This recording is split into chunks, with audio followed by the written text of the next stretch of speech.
All right, good evening, everyone, and welcome back to the STEM Files. We are the voice of STEM talent and Black culture. Tonight, we're sitting down with three dope electrical engineers by trade and by training. We're going to be tapping in with them and their new company, and hopefully I'm pronouncing this right, new Canaan Development Group. Canaan like power. Canaan, got you. And we're going to be talking about using your engineering skills to build better communities. So stay tapped in for more after this.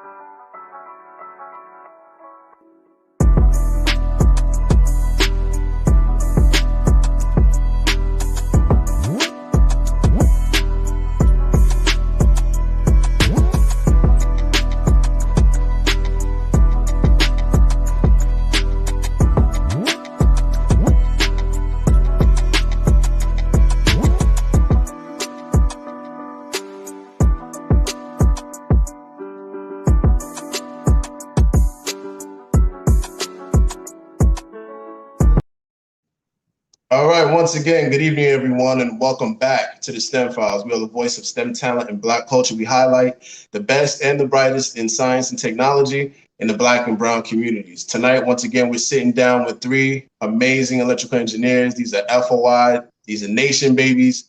These are just the whole nine, So I'm excited about tonight's show because I built with some of these brothers. I get a chance to build with Brother Joshua for the first time. And it's really amazing to see when people of like minds and of like backgrounds come together to do something, so I'm really excited about the show. But first and foremost, my name is Tariq Muhammad, aka Tariq Cardiac. I'm a biomedical research scientist with a background in cardiovascular pathobiology, which is the study of how diseases form in the heart and blood vessels. I'm typically joined by my right-hand man, Jabril Muhammad, aka Jabril Engineer. He's a mechanical engineer for the United States Navy. He makes sure he works to make sure that those nice, big, fancy ships run properly and efficiently out there at sea. So unfortunately, he couldn't be with us today. He's here with us in spirit. He's away on travel and business, but our brother is definitely here. He's embedded in the show.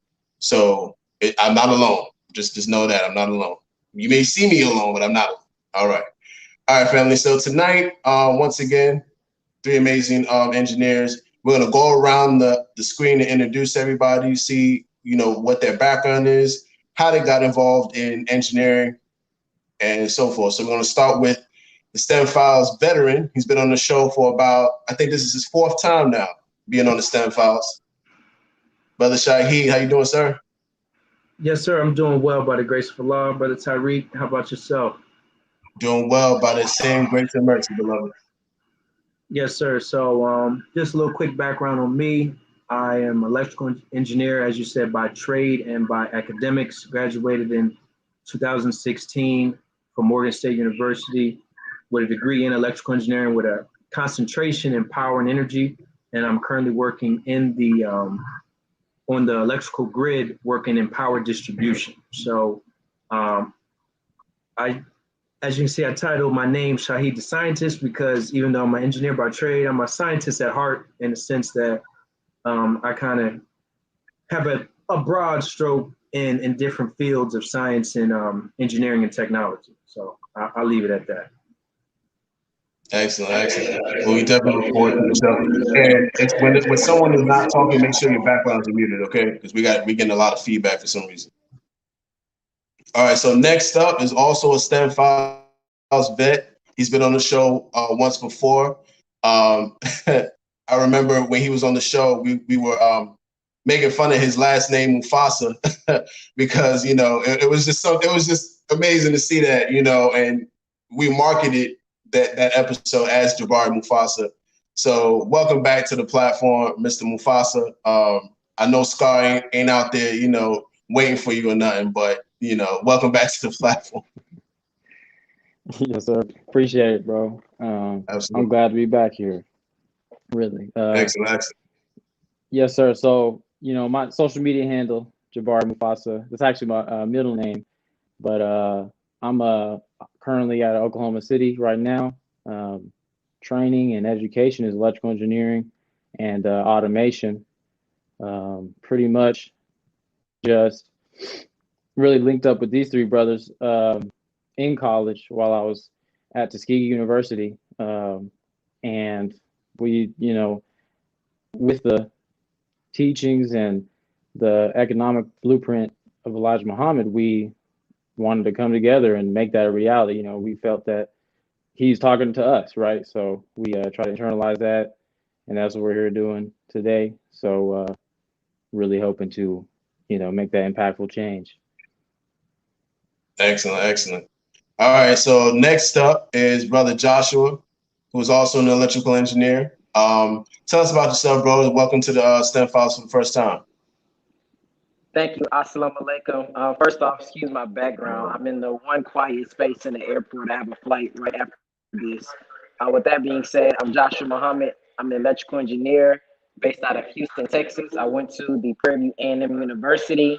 And what else? I work with my family construction business. I got into electrical engineering. My dad's an electrician by trade. And so I sat back and thought, how can I expand on what my progress my dad has made and take it to the next level? So I decided to go into electrical engineering. I do, the design work, project management, as well as the technical side as well. And I link with these two brothers here, to come together and really formulate ideas on how to innovate and build sustainable communities and push our people towards independence using our professions and our skills. Got you. And now, Jabari just mentioned that you all linked up when you were in college. What was the initial introduction to each other? How did you all discover each other? What was it that brought you all together? So, to be honest, I really don't remember. I just know I've been talking to them for a minute, but I don't know what was a specific thing that brought us together. It could have been, I think it was a Savior's Day, but I'm not sure which Savior's Day it was or how the conversation started, but we just been rocking ever since. And by the way, I'm a STEM Files rookie, by the way, amongst all these veterans out here. Excellent. Anybody else remember? I think he's right. It was something had to do with Savior's Day. One of the workshops being something like economic development or scientific development in the nation, and we also really owe a lot of credit to our brother Hassan. I believe he was kind of the impetus that put us three together. We may have known, I think we knew each other kind of individually, but we all came together through Hassan. That's what I remember. I knew Josh because I had been to a youth conference in Houston. I think that's where I met him way before college. But that's what I remember. Yeah. Gotcha. Brother Shaheed, what's your account? Yeah, no, I'm just glad Jabari ended it off saying that because I was about to question both of their memories. And my memory was 100% Brother Hassan. He was pretty much, going through his contacts within the nation to see how we could come together because we have so many young and bright engineers and architects and qualified personnel in the various fields. So Hassan was on a campaign and effort to bring our minds together. And, people come and people go, but us three, we kind of stuck around and been working, the past few years. So I definitely would give, at least 99% of the credit to Brother Hassan. Yeah, shout out to Brother Hassan. He's done an amazing job, like Brother Shai was saying, at galvanizing the science, the STEM-based students and professionals around the nation. And I bear witness to it. He's brought me in contact with so many different people in the biological sciences as well as different areas of engineering. So I definitely credit him as well with introducing me to a lot of our gifted and talented people in the nation and outside the nation. So shout out to him. Hope he's tuning in. But tonight, okay, we got Isaiah Razak watching, who's also an engineer. We got Junior Fruit Garden. And for those who are watching, just go ahead and put some love in the comments section. Give us some questions that you want the brothers to answer. So first and foremost, family, the STEM Files is about education. So we don't want to move on in the program without clearing a few things. Now, I mentioned that all three of you are electrical engineers.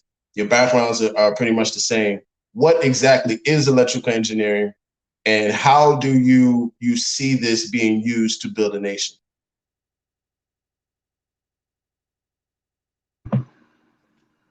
Anybody can go first. Shahid should take that one.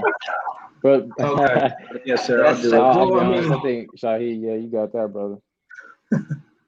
Well, I mean, engineering is pretty much the application of mathematics and science in order to design and build. So electrical engineering, just as a subset of engineering, is using the science of electricity and physics and then mathematics to manipulate electricity to your liking. So you can do that in regard to circuit design, building technology that functions with electricity, like these laptops that we're using to communicate right now, computers, cell phones. Electrical engineering is a very broad field in the different applications that can be used, the different career paths that are available. So you can work on circuitry, you can work on power electronics, you can work on power generation, communications. It's a lot of different things you can get into. Interestingly enough, the Honorable Elijah Muhammad, when he spoke on electricity, he said it is a very mysterious force because it's, I'm not quoting him correctly, but he was saying it's difficult to get to the beginning or the root of electricity. He talked about it being a mysterious force. So that would be my answer.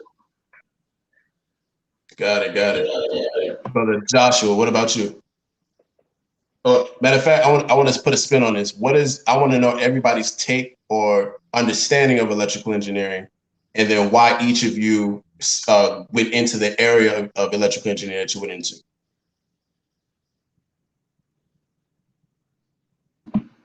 Okay. Yes, sir. So I went into, all right, go ahead, Josh.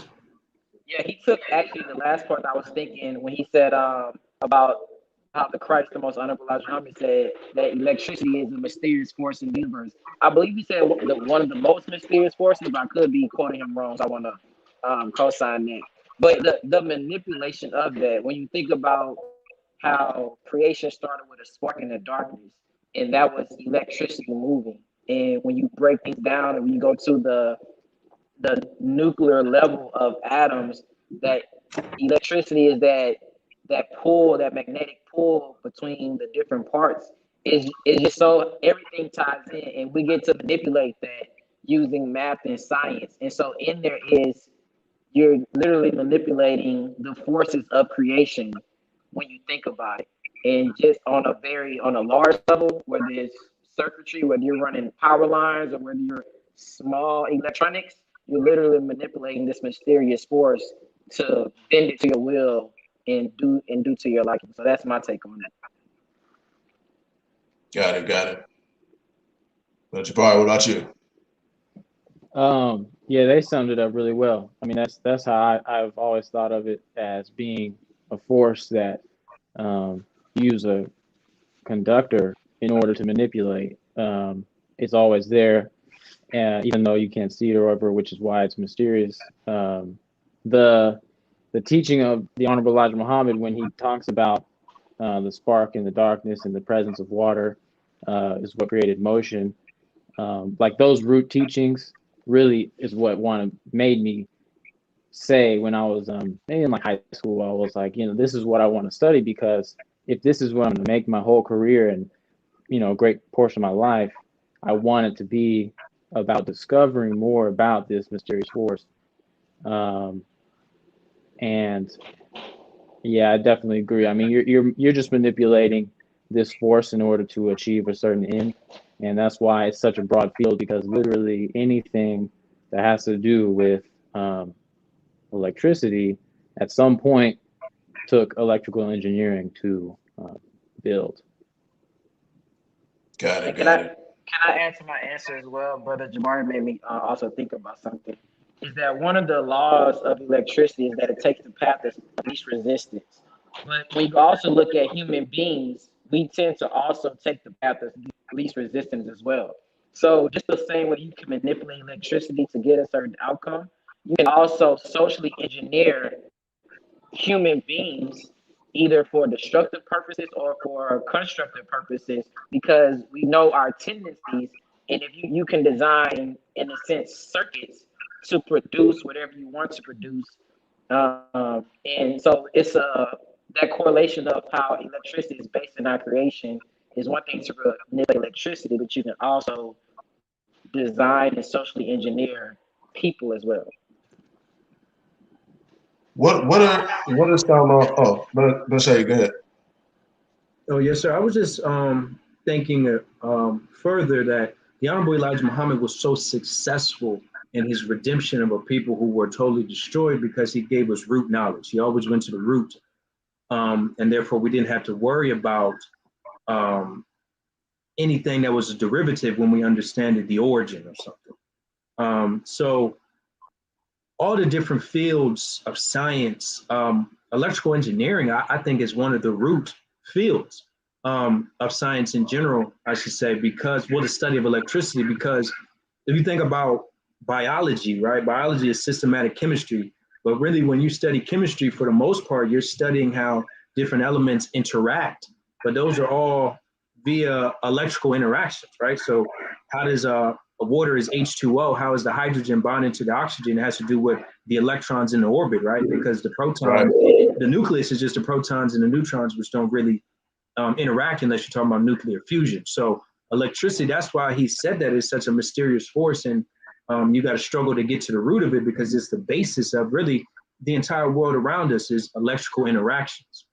So yes, sir. But to answer your question about what made us want to get into it, for me, it was power generation, because I've always been about taking a nation to the next level, even when I wasn't conscious that that's what I was trying to do. So I know that we want to be autonomous and free and independent as a nation. If we want to be a sovereign nation, then we have to have our own power to our own energy to power our society. So, yes, sir. Gotcha.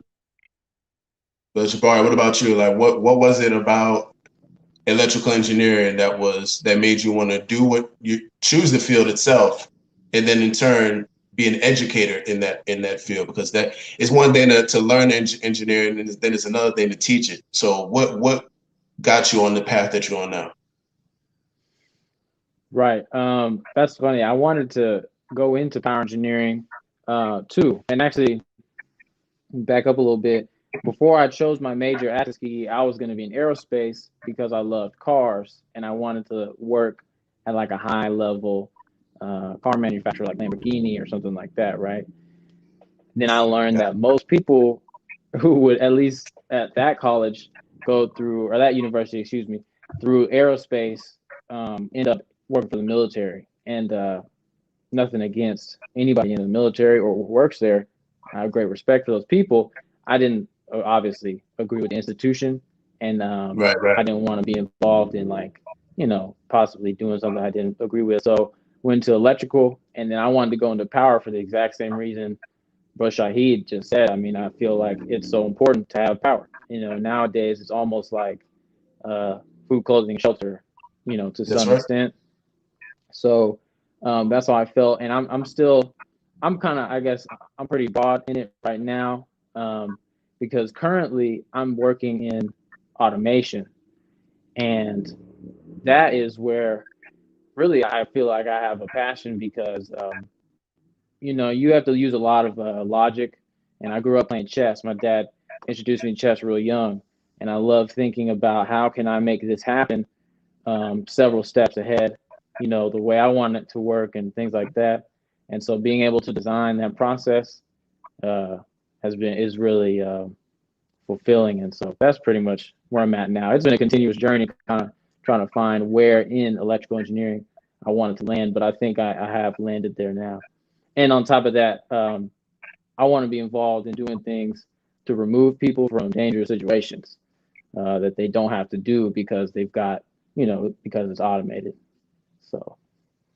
Nice. Okay. All right, cool. We're gonna definitely tap more into that as the show goes on. Now, Brother Joshua, when you were introduced to electrical engineering, what was going on with your thought process, and what led you to where you are now in this field?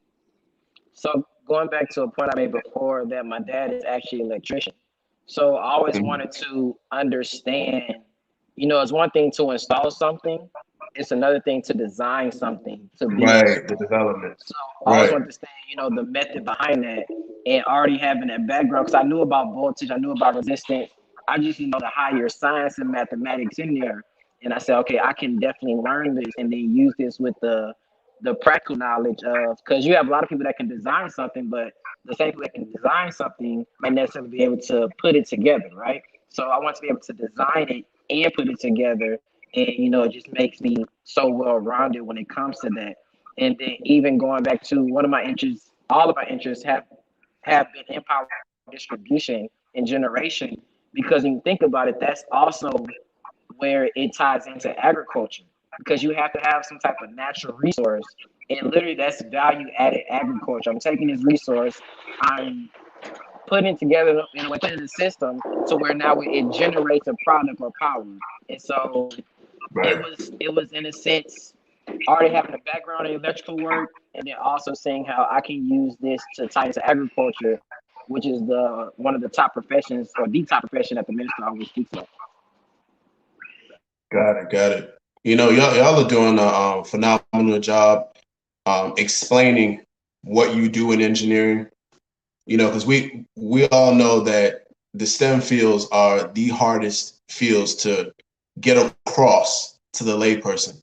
So talk about how important it is to be able to communicate what you do in engineering effectively, so that you can potentially get other people in engineering, and as well as teach people how to do a certain or how to complete a particular task in that field.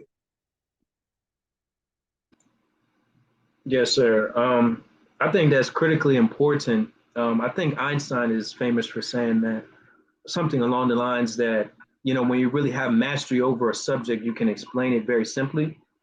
Right. And sometimes I do struggle to, because I just, I read a lot of books and I got a lot of big words in my head, and I don't always say things in the most simplistic way. It's just funny because I was actually talking to the MUI here in DC. I was speaking to the children in like first grade today about the same subject of STEM in general. And they understood it to a degree very well for their age. But we live in a world now where we are the beneficiaries of so many generations behind us, that we have so much sophistication in our society that comes from STEM fields, right? But the average person is just a consumer of so many technologies in all these different fields, and we have a very little understanding of the things we use on a daily basis. So I think it's a big gap between the average person and in the STEM field in general, not just with engineering, but as we can see with this pandemic, nobody knows what a virus is. Nobody knows what an immune system is or anything. So I definitely Right, think right. it's important for people who are practitioners in science to be able to convey that appropriately to the average person, so that it's not so much ignorance, to prevent really the situation we're in now, where because people have no real understanding of biology and of the immune system, they're just at the whim of the people who are supposed to be the scientists. And there's so much controversy around which scientists to believe when they have direct opposing viewpoints. So I think in order to optimize a civilization, there should be a general understanding of STEM, but also the people who are specialized in it need to be able to um, sufficiently convey what's going on, to the average person that doesn't have as much nuanced insight into their particular craft. Gotcha, gotcha. Yeah, to build off Brother Shahid's point, it's a good thing to always simplify it, because there's a saying in MUI, and whatever the subject is, you put an I am in front of it. So it's I am mathematics, I am engineering, I am whatever, right? Because then when you see yourself in it, then it makes it so much easier to have an affinity for it and understand it. And one of the things that always happen if we all were in the STEM fields, when you start looking at the different people who made all the theorems, the laws, whatever, or the quote unquote discovered them, was always some white European dude. And so you'll sit there, what did Black people contribute to, the ongoing march of humanity in these fields? And we were the ones who taught the Europeans, how to even get into this. So with that being said, it's to simplify to the point that every day we are engineering something. We are all engineers in our regular lives, and we don't even know it. We do it unconsciously. Minister Farrakhan was talking about how even playing football and basketball, that unconsciously you were putting together high levels of physics and mathematics to know how to drop back in the pocket, gauge how fast somebody is running, and put a certain arc and trajectory and speed on the ball to where it hits somebody right on their chest, right? That's Right. science, mathematics, and engineering right there that we do unconsciously, and we're the top in all of these sports. And if we can be the top in these sports just by, I won't say accident, but just by the innate that's in us, then we can do the same thing in every other field of endeavor because the cream always rises to the top. Always, always. Jabari, what about you? Could you repeat the question one more time? Just make sure I The got a question, concise answer. right. So we're basically just talking about how important it is to be able to convey what you do in your field to the layperson. How important is it to be able to do that, to not only teach, but to be able to attract people to your particular field? Right. Yes, sir. I'd say in many ways, it could be considered your highest priority, because when you learn something, besides the achievement or success that you feel from like putting it into practice. So if you learn how to build a car, building a car brings you that personal satisfaction. But you teach 10 other people how to build cars, and now 10 people have cars. So it's really about what kind of service can you provide by building those cars, by teaching those people. And so if you don't know how to teach people, or maybe, I guess, take the time to consider how important it is, you won't be able to teach people, and then you won't be able to service those people with your gift. And so I try to keep that in mind. And like Brother Shahid said, where you're teaching children, but you're yourself very sophisticated, you have to know how to break it down. And I'll try to tell myself, if I couldn't explain this to a 5-year-old, then I must not know it very well. But I definitely try to keep that as a very high priority. Yeah, you got to be able to explain it to any group of people, like 5-year-olds, old people, people in our elder community, Right. and just a myriad of communities, But I want to pick up the tempo a little bit. I want to kind of ease us into the next phase of the program. Y'all been working together for a minute now. Y'all have a company. But before we get to the business, what's been the craziest thing that you've learned about each other since y'all been working together? Now, even if it's weird, if it's, wacky, like just super interesting, what's the most exciting or cool thing that y'all have learned about each other?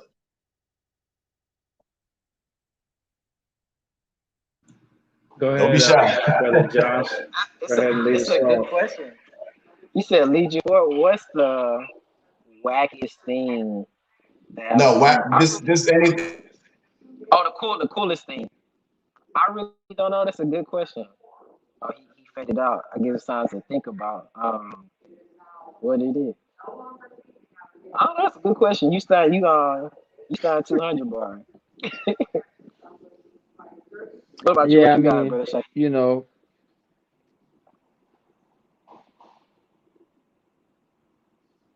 We just some regular brothers, man. You know what I'm saying? Just a regular brother trying to serve the minister. I learned that brother Shay, he got a purple Apple washer that's supposedly black. I think the most interesting thing is that Shahid's supposed to be in LA. Oh yeah, he's a permanent LA. He's a permanent LA resident that's that lives on the East Coast. Yes, sir. That is a fact. Right. I'm also stationed in Africa. I just happen to be in Houston. Inshallah. Yeah, so I don't know. I guess we haven't learned that much, Brother Tyreek. We're still learning. All right. My bad. I didn't hear nothing y'all said. I was in and out. So what?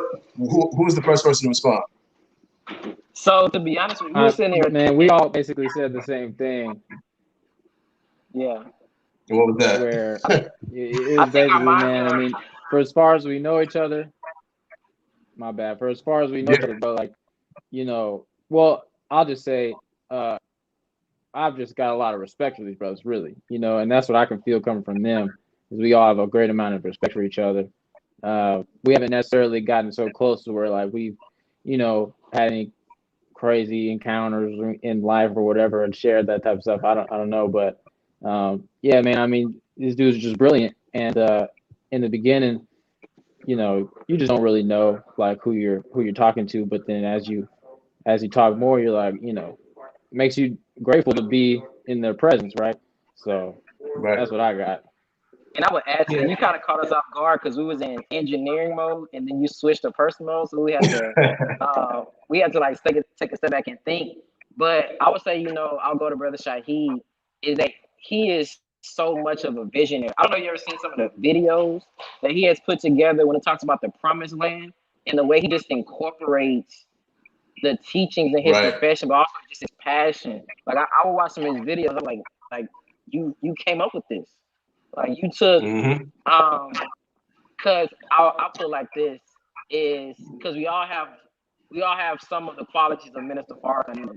And I'll go back to when he was talking to the Most Honorable Elijah Muhammad, and the Most Honorable Elijah Muhammad was telling him that I did not make you. And he said it, a few times, and the minister's like, yes, you did, yes, you did. And then he said, who's the teacher? He said, I did not make you, Allah made you for me. But inside of each one of us, there's a certain thing that Allah specifically put in us to help the minister. And when I look at these brothers, when I look at Brother Jabbar and look at Brother Shaheed, I say, like, man, Allah gave you that specific gift. The way you put it together, and different from the way he gave it to me, gave it to you, Brother Tyreek. The way you put this show together, I was telling somebody the other day about the effort and the quality you put in this show, that there's certain specific things that are put into us that are so unique that manifest and bears witness to that Allah is working through us. Praise be to Allah. I mean, that means a lot. And Shaheed, go ahead. No, I was just going to say what you just said, praise be to Allah. I definitely appreciate that. And just following up that they're both serious, as I am, as we are, in actually putting together the initiative and the work ethic to make a difference, because there's been plenty of brothers that we talk to, that we try to work with, that, that come and go, but these brothers are pretty consistent and serious about, making a difference and a change in the world. So I definitely appreciate, all the brothers on this call, big time. Yes, sir. Yes, sir. So, now that we've, shown a big deal of appreciation for each other on the show, because when we have more than one guest on the platform, we always want the guests to see how they've influenced each other. And there may be things that you may not have known about your brother or your sister, or how just how much they've influenced you in not only your career but your life. So it's good that we tell these things to each other. So let's get down to the business. New Canaan Development Group. Tell the audience what this company is. What do y'all do, and what is the sole purpose of this company? I just want to point out before we get there that these are some fly brothers. You got Brother Shaheed. He got the turtleneck on with the chain, with the blazer. Swag on deck. The drip. Got the drip with the shades on. Before we got into anything with the New Canaan, I just want to point that out. But I'm gonna let you go first, Brother Shaheed. Okay. Yes, sir. So, as engineers, as FOI, as followers of the Honorable Minister Farrakhan and the Honorable Elijah Muhammad, their vision and initiative of the resurrection of our people from being mentally dead, morally dead, spiritually dead, economically dead.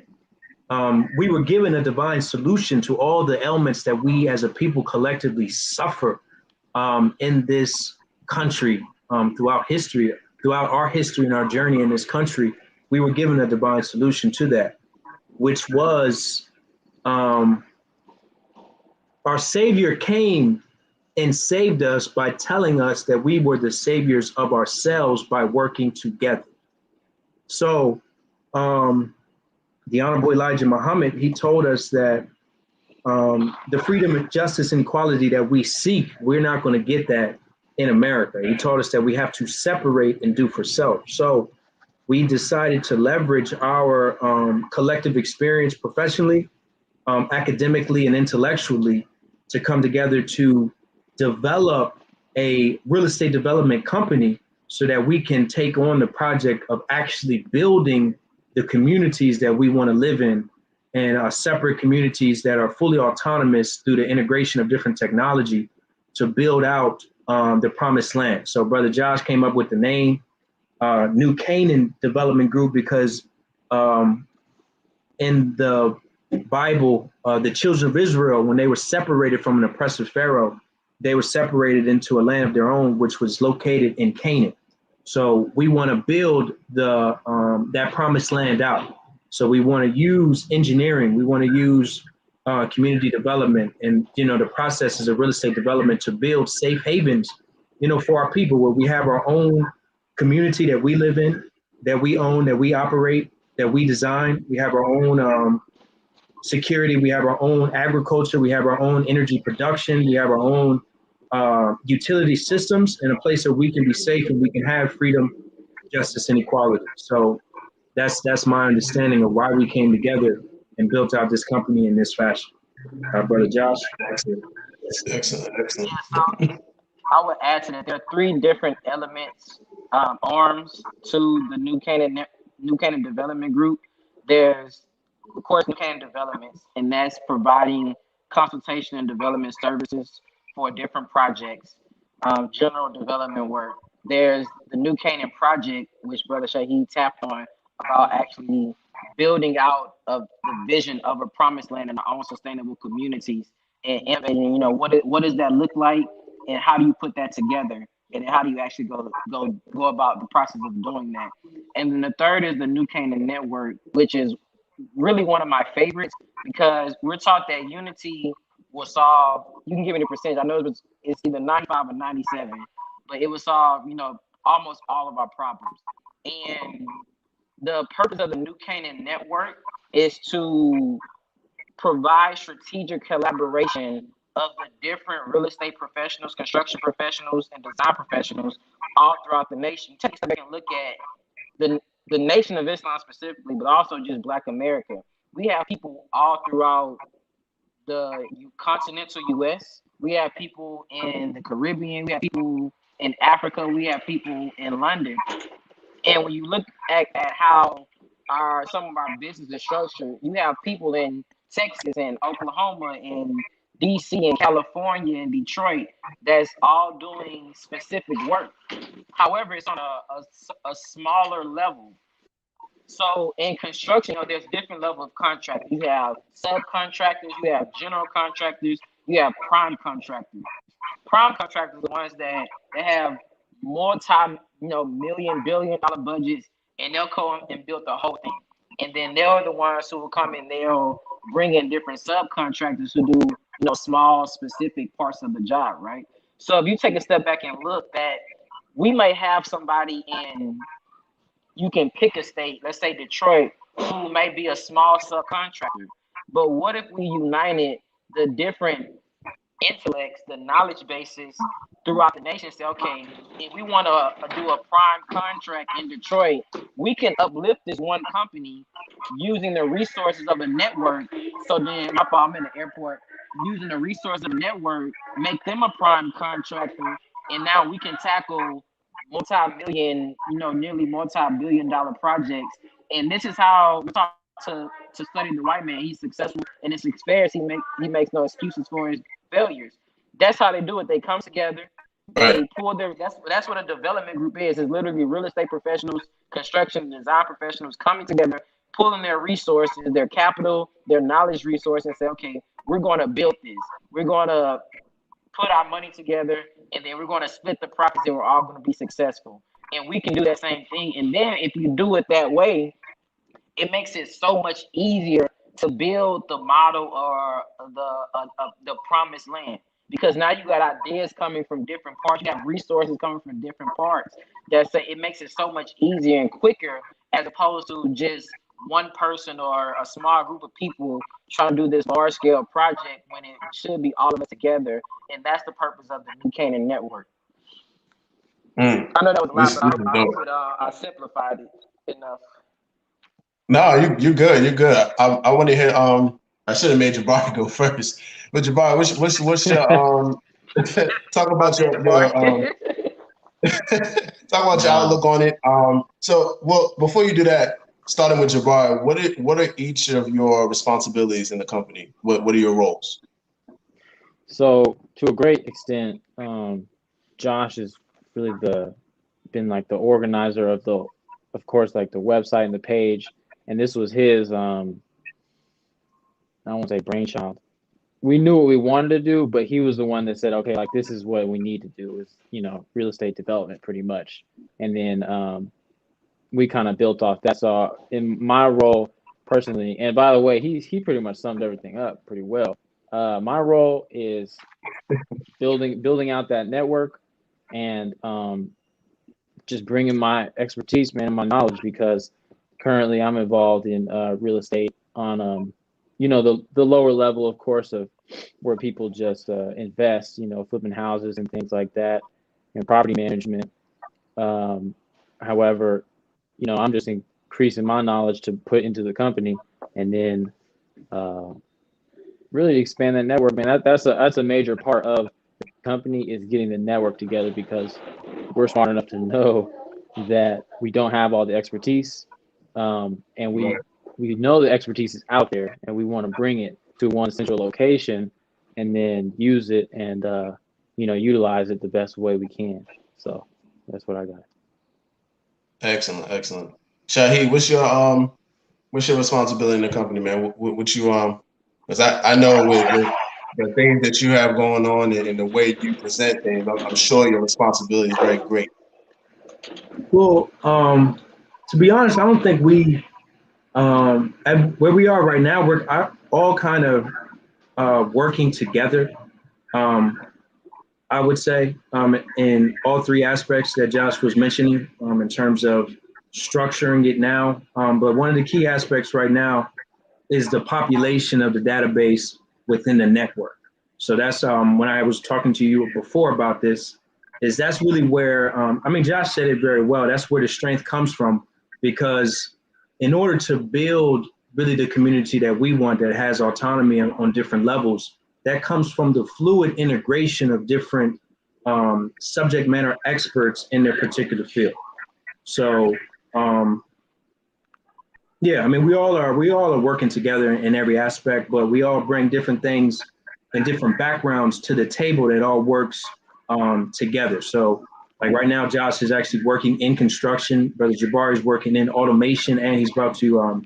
He's a real estate developer on a smaller scale right now, and I'm working for at this moment in time in building out the electrical grid. So if we want to set up microgrids in our communities, I have some hands-on experience in that industry. So we all are right now, I would say, in the stage of the company, we're all leveraging our particular backgrounds for the development and the progression of the company as a whole, as a collective. This is oh, go ahead, bro. No, I wanted to add to it because there are, I think, shit that we didn't necessarily touch on that I want to hype up our brother Jabbar and brother Shaheen. So I would say for me that I'm really effective at project management. Putting certain people in place to do certain things. I would say my strength is. But what you're looking at when you see brother Jabbar and brother Shaheen is, like I said earlier, brother Shaheen has a very good visionary skills. And when you're growing the company, when you're pushing the company, you have to say, look, this is where we want to be at. Because a lot of times people might start a company like purely for money. And okay, we just out here making money, right? But those type of companies aren't the companies that change the world. So when I look at Brother Say that Shaheen, again. those type of companies aren't the companies that change the world. You know, they might come, That's you might right. make some money, but you're not the one that people gonna look back and you left your mark because you redefined the whole industry, a whole generation, right? So Right. from the vision, I see from the visionary side that Brother Shahid is very strong in that. You have Brother Jabbar, he has a lot of different technical knowledges. I just learned he was into automation and he's doing a lot of different things in Oklahoma that those very specific skills are what you when you were building out a promise and you say, hey, we need this specific knowledge to help build this out. So and you know, we can go into what those specific things are, but I just want to, you know, really lift up their specific knowledges. And then you also have Brother Hassan, who I want to lift up as well too. He's I got a lot to say about Hassan, but he's A lot of things. I'm thinking like, man, where do I start? I mean, Now, Hassan is a god. That's just how you describe him. He's a that's living how god. he's a guy. He's a dope brother, but you know, able to bring in those resources because it's one thing to have a knowledge, and it's one thing to have, you know, the people. So my student minister here, Mr. Charlene, he has a quote that he builds on. But we know the scripture says that people without a vision they perish, right? But then he would add on to that quote. He would say that a vision without the right people would also perish. So you can have a vision all day long, but if you don't have the right people to bring in and connect to that vision, then that vision will never go nowhere. And the last part that he says that a vision without a plan is an hallucination.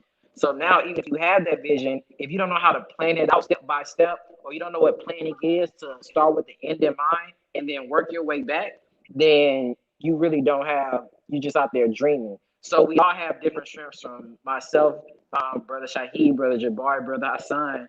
And then the beautiful thing about the network is that it's not dependent on us. We want to connect with other people who have even more strengths. So now you bring more minds into the room and it makes it so much more efficient and easier to get things done. You know, this is incredible to me because Jabril and I, we have a research and development company where we help people and other companies develop their inventions and their innovations. And we also help them secure their intellectual property. So to see something like this, to see so many Black-owned companies coming together to really build around innovation and development, you know, our nation is secure. You know, we're literally going to be that we literally are that light for our people. So, and no pun intended, that y'all being electrical engineers, but I appreciate y'all and everything y'all doing. But I want to get into some of these comments here, not comments, some questions from the audience. We have Sister Dr. Naira Muhammad. She says she wants to know what was the most challenging part in pursuing a career in engineering and how did you overcome it?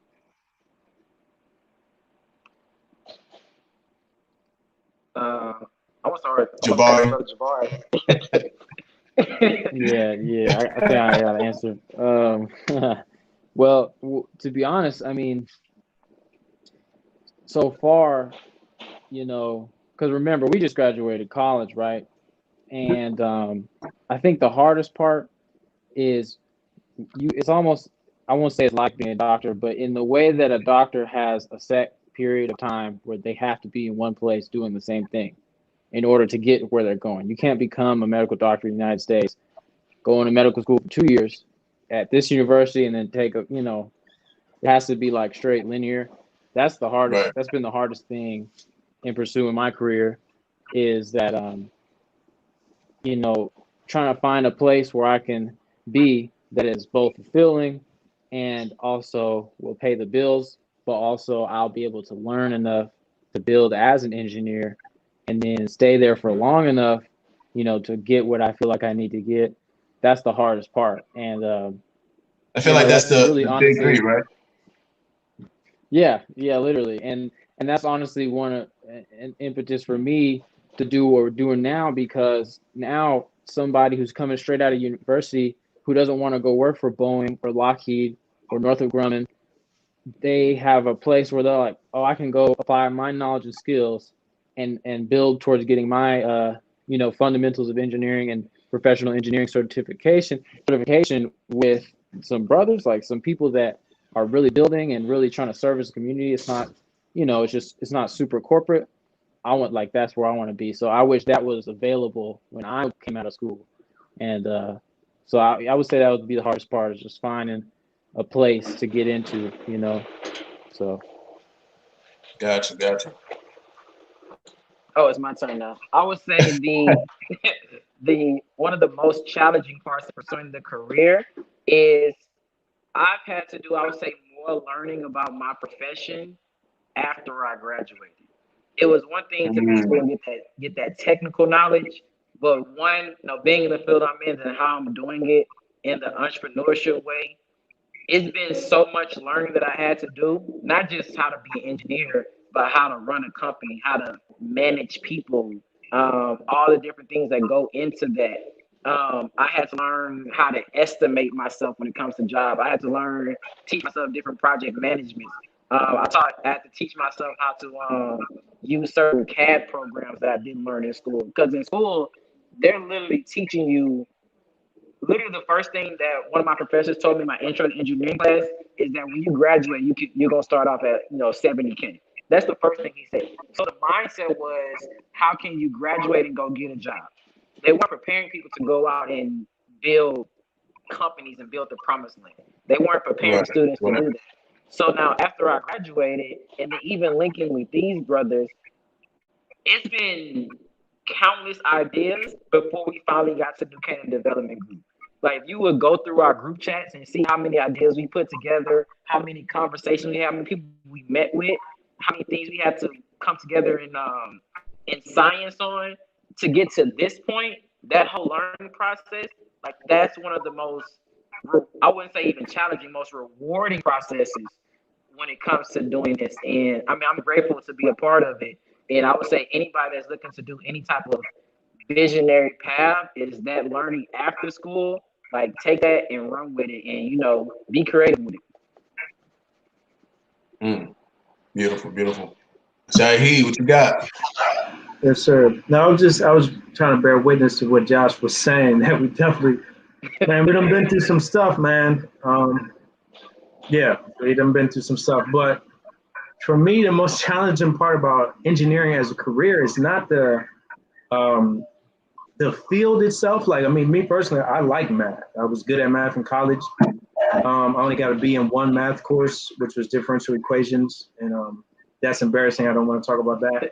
But I mean, I excelled academically. I did. It was fun to me, school, and the actual subject matter is fun to me. But your career in terms of getting a job in America, that's a dead end mission, because that's not the purpose for our creation. So someone like me who's raised a certain way with a mission in mind, a reason for existing beyond myself, a person like me is not interested in any job, whether you pay me $100,000 or whatever. I don't care. I don't want to stay there. So working at it, because I mean, really, I work at a black engineering company right now, but still, that's still a stepping stone to me to get to a point where I want to be in regards to the career I want to have in terms of fulfilling the purpose of my creation. So we have to, if that does not exist, then we were born to create that, right? So understanding that and then working towards it is a challenge when, I mean, it's a struggle to bring something out of the darkness into light, something that's just an idea, to find the brothers or the team of people that you need and to make it happen. That part is has been a struggle, but we're a lot closer now than we were. And, we're right on the precipice of some really great work. So all praise is due to Allah for that.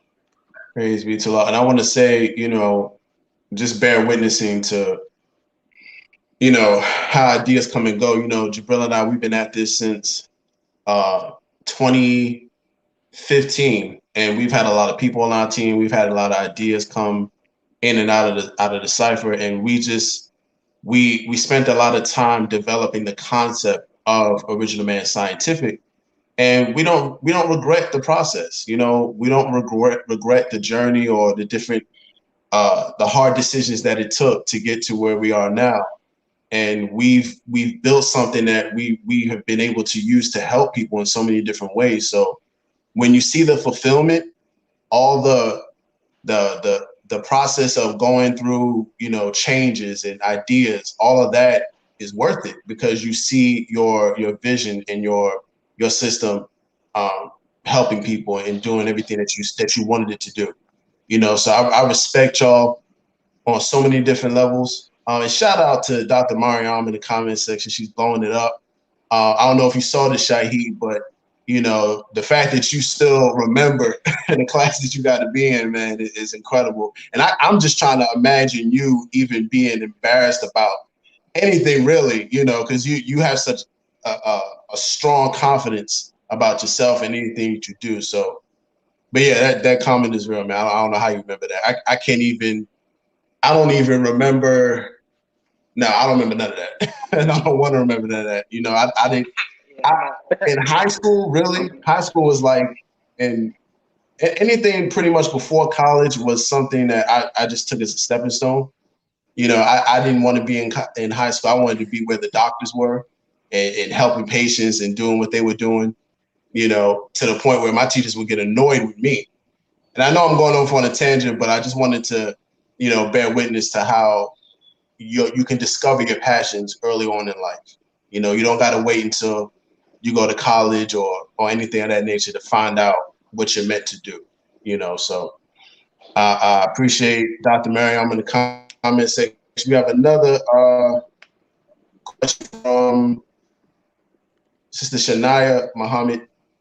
She wants to know what are one of the outside projects y'all have done in engineering, and this question, the answer to this question may be limited because you probably still in the development phase or a lot of intellectual property going on. But if there's anything that y'all have done in engineering, outside of New Canaan, definitely go into it. She's talking about separately or together?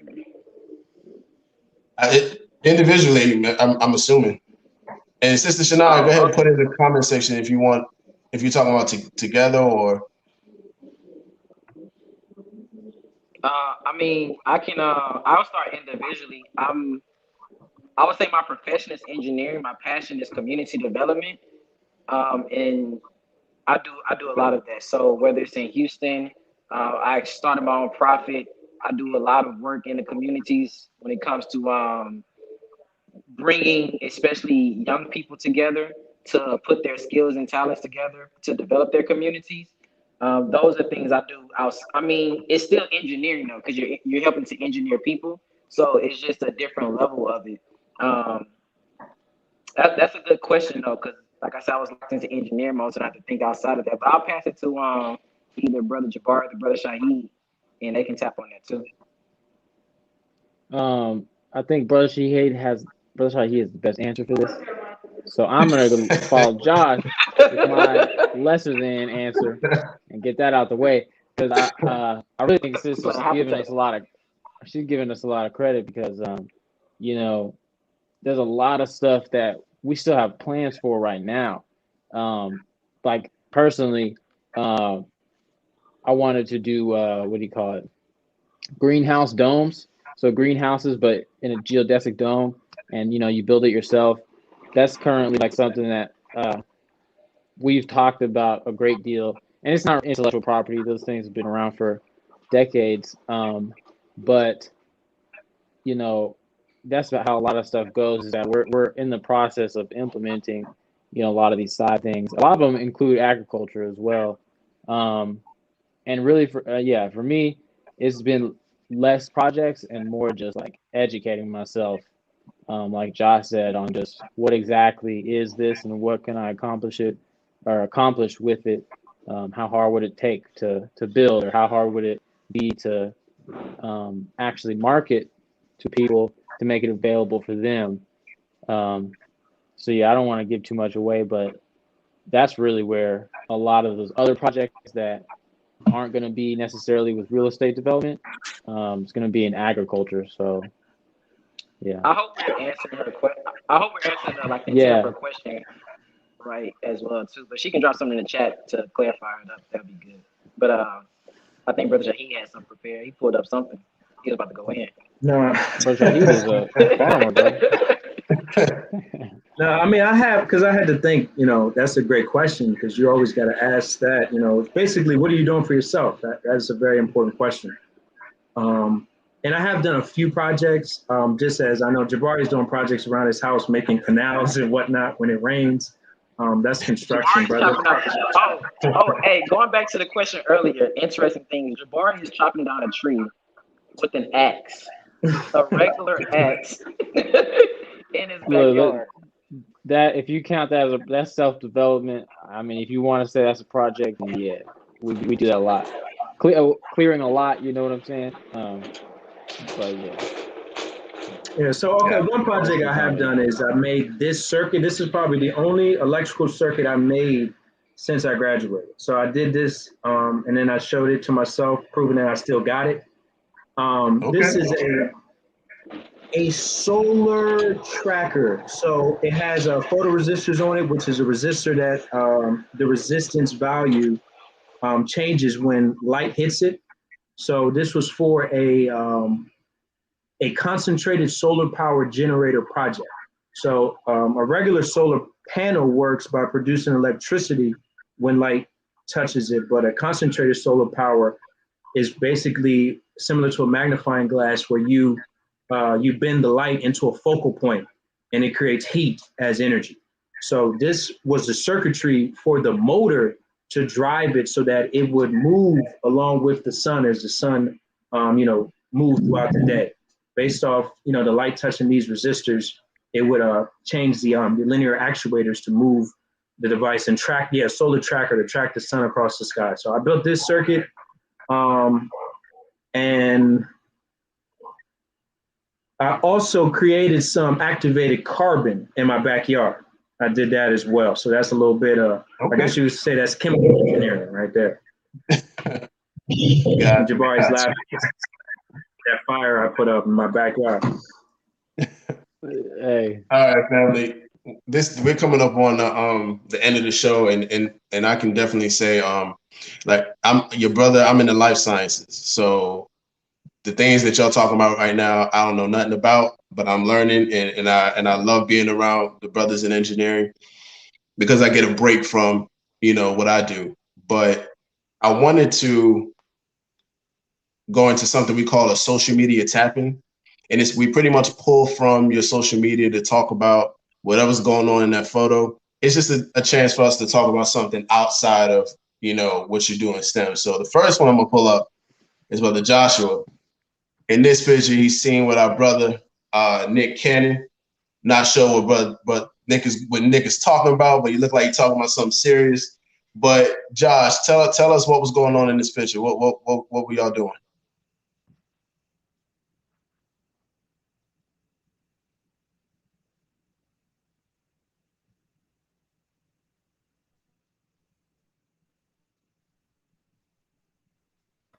Josh, you're on mute. We can't hear you, bro. Josh, my bad. I was going in. All right. I don't know. Y'all didn't hear anything. So I just start from the beginning. Nah, I didn't know. The person in the light blue sweater that cut off, that's Brother Hassan, right? So I went to New York. That's my bad. Yeah, no, it's fine. I went to New York about 2 weeks ago. I went to New York, New Jersey, even Harlem too. And I went out there just to visit, but it so happened to be this event, like this food drive, not a food drive, but a back to school drive, right? So since I was in town, I just happened to pull up. I had no idea that Nick Cannon was going to be there. So Hassan pulls up and he was like, yeah, Nick Cannon finna come through.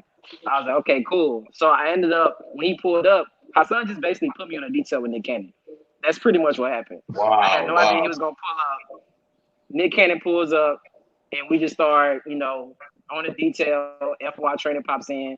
We're making our way to the crowd. But that pretty much happens every time I'm with Hassan. It's always you look up and you're in the middle of something and you get a good picture from it. But that was my trip to New York. So Nick Cannon was there. Tamika Mallory, who I met a couple times. Actually, I'll be in Del Rio, Texas. That's why I'm at the airport right now. I'm going to Del Rio, Texas. They're having support. They're going out there to support our Haitian brothers and sisters in Del Rio. So Yeah, that's how that picture came about from my trip in New York 2 weeks ago. Chopped it up with Nick Cannon at the event, and that was pretty much it. Bet. Looks exciting, man. All right, cool. So now we're gonna go into Brother Shahid. So you know, so many different things. You know, our brother has done an amazing job in introducing agricultural topics to his community up there in DC, and just brothers has done a phenomenal job. So, Brother Shahid, tell us about what's going on in this picture. I see you and Brother Chaz, and I think there's a few other FY with y'all. Yes, sir. Okay, so this is a project that I'm actually pretty proud of that we were able to do this summer in Southeast DC in the Potomac Gardens community. So for all the audience listening, the Honorable Minister Louis Farrakhan has instructed his male followers, the FOI men in the Nation of Islam, to go out and make our communities a safe and decent place to live in. So in doing that, we decided to bring some innovation into that effort by teaching agriculture to community members as a means and a demonstration of doing for self as we're taught. So to teach them how to grow their own food, the significance of eating healthy, while we're still teaching the knowledge of self and general civilization, and how we should love each other and treat each other with honor and respect, and stop and end the fratricide that we see in our community. So this was a really dope project. It was all us and the younger brothers around our age.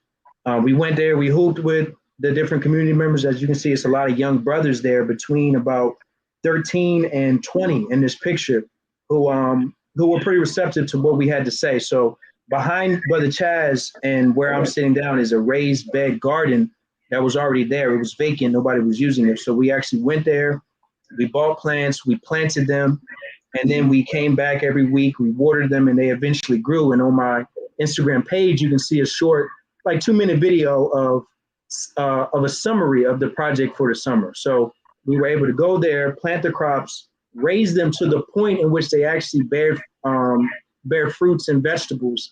And then we were actually able to take the produce and then sell it to the neighboring communities around there. And they were able actually to make some profit from that venture. So it was a full course from inception to making money, by the end of the summer. So that was good. They were able to make, we made like $67 in like 45 minutes.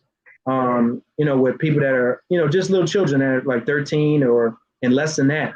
Brother Kyrie, you can see him right there next to the brother in the white.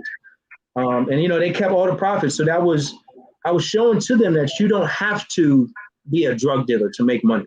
That's not the only form of entrepreneurship. You can actually, and he said, I asked him what he wanted to do, and he said that he can see himself doing this in the future. So he can be, a great farmer, entrepreneur in the future, because now he's seen a project in which we are actually doing for self, not just from us saying it, but an actual live demonstration. So he came there, he was watering it, and he's seen the process. So, you can't rush agriculture, you can't rush farming. So farming teaches a lot about the very core principles of life, hard work and patience.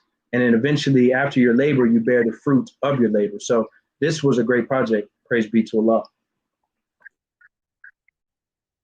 Praise be to Allah. Yes, sir. Great project. I've seen most of the videos that you've done on it. Me being, just a couple of hours away from you, I definitely want to come up there and tap in and get involved in that. Because actually, I little known fact majored in agriculture at Virginia State, but I wanted to major in that so I can get a better understanding of how to use plants for medicine. So I definitely want to come up there and work out with y'all. So the next social media tap-in is Jabari's. I'm not sure what's going on in this picture, what brother's eating or got going on, but let me pull it up real quick. All right, so in this picture, Jabari, what you got going on? Man, bro, so I'm not sure where to start at the beginning or end. First of all, shout out to Isaiah Razak, bro. He's the brother that commented in here That's him in the orange, man. And then Baki right there next to him. I think Basir, my bad. So we're in Costa Rica, man, and we just took a trip out there. We went to a rural spot where we met this family, or at least I met this family. Some of the brothers we were with actually knew them already, and they had a coconut tree. So the husband, you know, he just ran out there and he started knocking them down, and he was just handing us these fresh coconuts, man. So that's me, like, just I had tasted it already, and that's why they're laughing because of my reaction.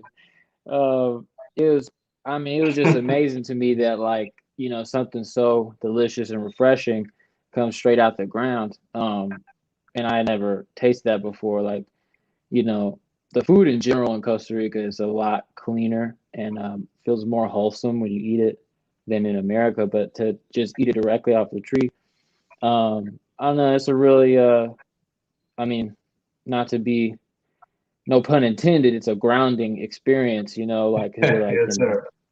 you know what I'm saying? So that's pretty interesting too. When you cut those coconuts, there's a film in the middle. Like, there's a little cavity in the middle that contains the water, and if you have to cut it the right way to where the film is uh, thin enough to poke, and then you just poke it through and you can drink the water. And little known fact, I think, is that coconut milk, I don't, if I'm correct about this, the white coconut milk that you see in the store is not what is in the coconut. It's water in the coconut, and then they blend in the coconut pulp to make it that white, Right. you know, The meat of it. Right, right. exactly. So yeah, man, that's me enjoying God's earth, bro. It's beautiful. It's a wonderful experience. Excellent, excellent. Yeah. So I'm telling you, there's so much to learn from the earth, you know, from our natural environment. It's not even funny, you know. So it's an amazing experience when you get to understand, you know, why products or why crops are the way they are. You understand them when you go out there and you pick them yourself. You study them in their natural environment, and you'll always understand why things do what they do. You know, so I appreciate y'all, and once again, thank y'all for coming through on the platform at the same time. You know, we've had, and this is something me and Jabril joke about. We've had nothing but women on the show since early July. We have not had any brothers. It's just been straight women for the last 2-3 months. You know, so it's good to see the brothers back on the platform. And this is not a jab at anything to our sisters in STEM, but we want to be a well-rounded platform. You know, we want to make sure that we're getting the best of our brothers and our sisters. So thank y'all again for coming to the platform. And what are some closing? Say that again. I was saying that's dope because we often don't see a lot of black women in the STEM field. So the fact that y'all had so Right. many come on the show, that's really incredible. Yeah, that black women, you know, and black women make up the majority of STEM. You know, that's just how it is. So it wasn't so much surprising. It was just, you know, we needed to bring that balance back. But to have 2 months straight of nothing but amazing black queens doing their thing in STEM, you know, it was a beautiful thing to see. Yeah, to get a last word in. First, I want to shout out the doctors and keeping the conversation Yes. alive. So definitely, Sister Naira and Sister Miriam, appreciate y'all coming out. You know, taking time out your residency applications. I'm my tongue twister right now. Residency applications and all those fancy things. And then also want to say that for anybody who wants to join the network, the New Canaan Network, you can go to newcanaandg.com. You can go to New Canaan Network also, but the easy way to get there is New Canaan, not K, CANAANDG, newcanaandg.com. And when you go there, you're going to see a pop up that says join the network. And you can also go to our Instagram or Facebook, which is New Canaan DG, New CANAANDG. And that's how you can tap in and join the network and join our network of real estate, construction, design professionals coming together to build that promised land. And if you're watching on Facebook, the link is actually in the description. And if you're watching on YouTube, the link is in the link is in the description on YouTube, and the link is in the caption on Facebook.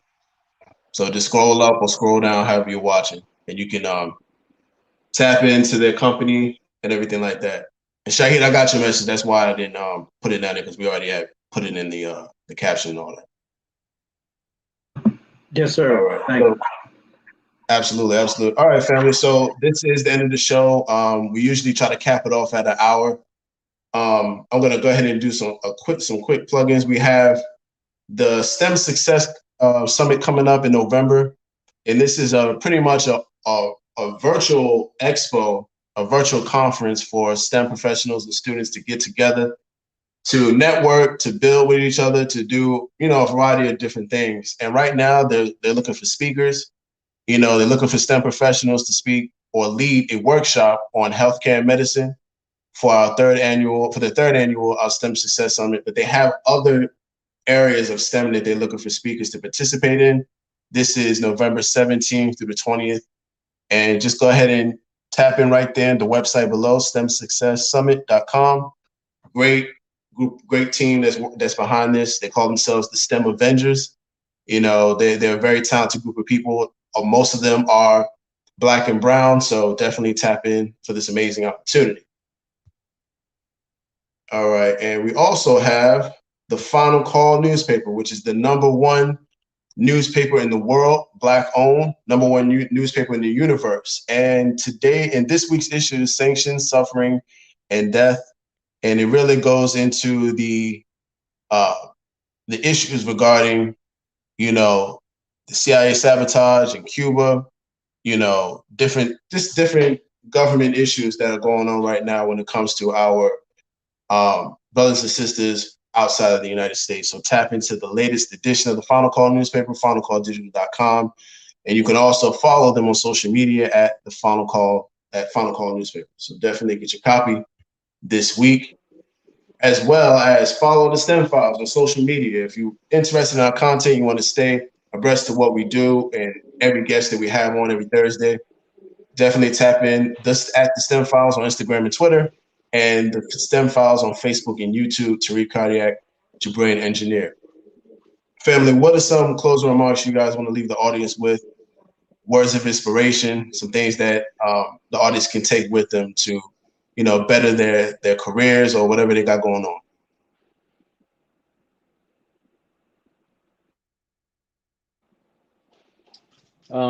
Let me go first. Yeah, man. It reminds me of when that sister had asked some of the hardest things to overcome and how'd you overcome it. Really, the best answer I have is that I stay connected to people who have a similar vision as me.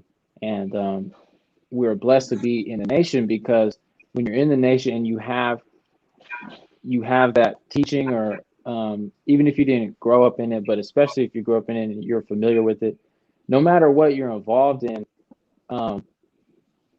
mostly at the center of your mind is like, how do we get Black people united and out of the condition of suffering that they're in, right? Be more self-determined and things like this. And that's gonna motivate you to keep doing what you're trying to do when you're around people that are also trying to do that same thing. So try to find those like-minded people and just, start a group chat and just talk all the time. Talk about what you want to do, what you think looks interesting or whatever, and then grow as a unit. And then eventually you're going to be like, okay, let's actually try to produce this in physical reality. And yeah, that's what I got. Excellent. I bear witness. Joshua, what about you? I would say, pulling words, I'm paraphrasing from the minister. He said that failure isn't written for us. And so I would encourage people not to put limits on ourselves that Allah hasn't put on us. There's no reason why we shouldn't have large visions. We taught that big fields awake the wide awake man. There's no reason that we shouldn't have these grand visions and not believe in our ability and the law's ability to help us bring it into reality. So, why can't we build a city? Why can't we build multiple hospitals on a large scale? Why do we limit ourselves? So don't put a limit on yourself that Allah Himself has not put on us. That there is no failure written for us. We just have to get up, combine with like minds, put a plan together, and go after it. That's right. Shaheed. Yes, sir. I was just thinking like just to keep going, life can be it can be very difficult at many different stages of life. Just intrinsic into the very nature of life is difficulty and struggle.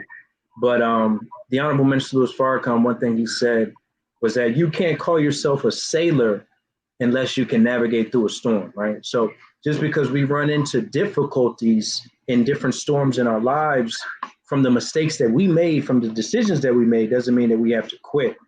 Life can be difficult. It can bring you to the point of tears, but you got to keep moving forward. Yesterday is the past.